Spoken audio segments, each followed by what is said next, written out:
നമസ്കാരം. സിറ്റി ന്യൂസിലേക്ക് സ്വാഗതം. UDF-ൽ ഉൾപ്പെടുത്താൻ PV അൻവർ രേഖാമൂലം ആവശ്യപ്പെട്ടാൽ മുന്നണിയിൽ ചേർക്കുന്ന വിഷയം ചർച്ച ചെയ്യുമെന്ന് UDF കൺവീനർ MM ഹസൻ. അത്തരമൊരു ആവശ്യം ഉന്നയിച്ചാൽ മുന്നണിയിലുള്ള മറ്റു പാർട്ടികളുമായി ചർച്ച ചെയ്ത് തീരുമാനമെടുക്കും.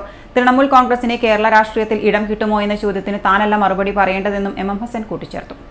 ആയിക്കോട്ടെ, എല്ലാ ആവശ്യങ്ങളും ഉന്നയിക്കുന്ന എല്ലാവരും ഞങ്ങളുടെ ഈ ജാഥ വിജയിപ്പിക്കാൻ ഈ യോഗങ്ങളിൽ പങ്കെടുക്കണമെന്ന് ഞങ്ങൾ മൊത്തത്തിൽ ആവശ്യപ്പെട്ടിട്ടുണ്ട്. നിലമ്പൂരിലോട്ട് യാത്രയുണ്ട്.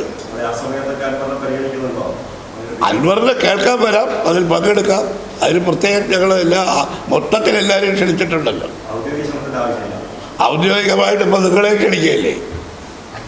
UDF ഞാൻ ചോദിക്കുന്നത്, അൻവർ UDF-ന്റെ ഘടകകക്ഷിയല്ല, UDF-ലില്ല.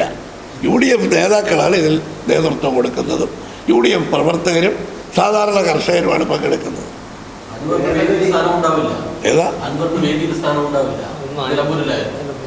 അല്ല, UDF ആളുകൾക്കല്ലേ വേദിയിൽ സ്ഥാനം കൊടുക്കുന്നത്.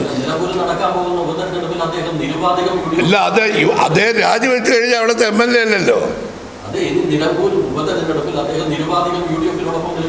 അത് തെരഞ്ഞെടുപ്പിലല്ലേ. ഈ പരിപാടിയിൽ ഞങ്ങൾ അതിൻ്റെ പേരിൽ അദ്ദേഹത്തെ പങ്കെടുപ്പിക്കണമെന്നല്ലോ ഉണ്ടോ.